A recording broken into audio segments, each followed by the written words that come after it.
Squadron leader Asim জাওয়াদকে হারিয়ে শোকে স্তব্ধ তার পরিবার। মানিকগঞ্জে নিজ গ্রামে রাষ্ট্রীয় মর্যাদায় তাকে দাফন করা হয়। চোখের জলে তাকে বিদায় জানায় সহকর্মী, স্বজন ও এলাকাবাসী। দর্শক, এই বিষয়ে সর্বশেষ তথ্য জানাতে সরাসরি যুক্ত হচ্ছেন সহকর্মী আব্দুল আলিম। আলিম, আজ তো স্কোয়াড্রন লিডার আসিম জাওয়াদের দাফন সম্পন্ন হয়েছে, তার পরিবারের অবস্থা এখন কেমন দেখছেন? কি তথ্য রয়েছে আপনার কাছে, বিস্তারিত জানাবেন। লাবণী, চট্টগ্রামে বিমান বিধ্বস্তের ঘটনায় যে pilot squad leader Asim Jawad নিহতের ঘটনায় কিন্তু মানিকগঞ্জে তার পরিবারে এবং মানিকগঞ্জে কিন্তু একটা সুখের ছায়া নেমে এসেছে এবং পরিবারে কিন্তু রীতিমতো সকাল থেকে দেখছি আমরা যে শোকের মাতম চলছে এবং পরিবারের পক্ষ থেকে দেখতে পেয়েছি যে তার মা প্রায় একটু পরপরই বলছে যে তার এই ছেলেকে, একমাত্র ছেলেকে ছাড়া সে কিভাবে থাকবে। তার বাবা কিন্তু একজন ডাক্তার এবং মা কিন্তু ছিলেন ক্যান্টনমেন্ট স্কুলের একজন শিক্ষিকা। তারা যেটি বলছেন যে এই তার ছেলে, একমাত্র ছেলে ডাক্তার ইঞ্জিনিয়ার বানানোর জন্য তারা চেয়েছিলেন, কিন্তু ছেলের ইচ্ছা ছিল তার যে বিমান বাহিনীর সে পাইলট হবে। তাই সে কারো কথা না শুনে সে কিন্তু বিমান বাহিনীতে পরীক্ষা দেয় এবং সেখানে সে উত্তীর্ণ হয়। বিমান বাহিনীতে যোগ দেওয়ার পরে সে কৃতিত্বের সাথে সে তার দায়িত্ব পালন করেছে এবং সে দেশে এবং বিদেশে সে বিভিন্ন অংশগ্রহণ করে কিন্তু সে অনেক পুরস্কৃত হয়েছেন।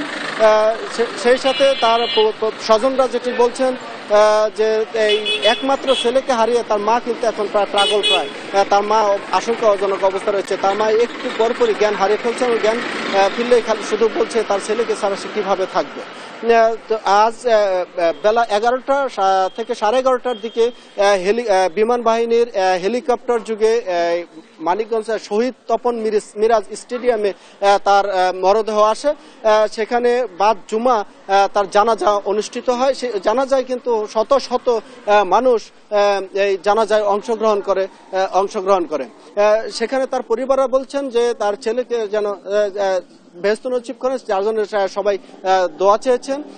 জানাজার শেষে শহরস্থ যে সেউতা কবরস্থান, কেন্দ্রীয় কবরস্থান রয়েছে, সেই কবরস্থানে বেলা 3:30টার সময় তার দাফন সম্পন্ন হয়।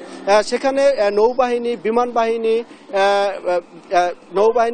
বাহিনী এবং সেনাবাহিনীর পক্ষ থেকে তাকে গার্ড অফ অনার দেওয়া হয় এবং সে সময় 30 রাউন্ড ফাঁকা গুলি করে তাকে সম্মান জানানো হয়।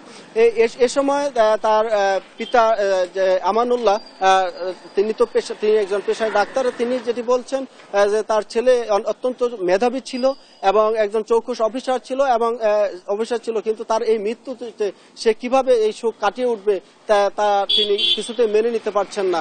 কিন্তু স্থানীয় যে মানিকগঞ্জ যে স্থানীয় সুশীল সমাজ রয়েছে, তারা যেটি বলছেন যে এই বিমান দুর্ঘটনায় যে একজন চৌকুশ অফিসার কিন্তু বাংলাদেশ দেশবাসী হারলে এবং মানিকগঞ্জ কিন্তু এই নিয়ে সম্ভ্রান্ত ভাবে রয়েছে এবং মানিকগঞ্জ কিন্তু একটা কালো ছায়ার মতো নেমে এসেছে।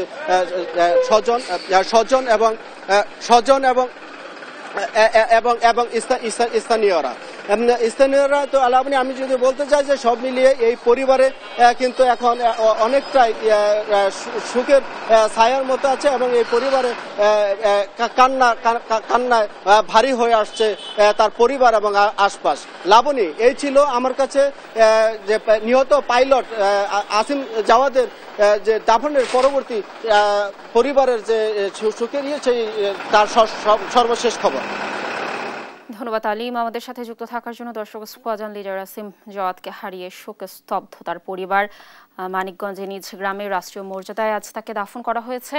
এ ব্যাপারে সর্বশেষ তথ্য জানাচ্ছিলেন আমাদের সহকর্মী আলিম।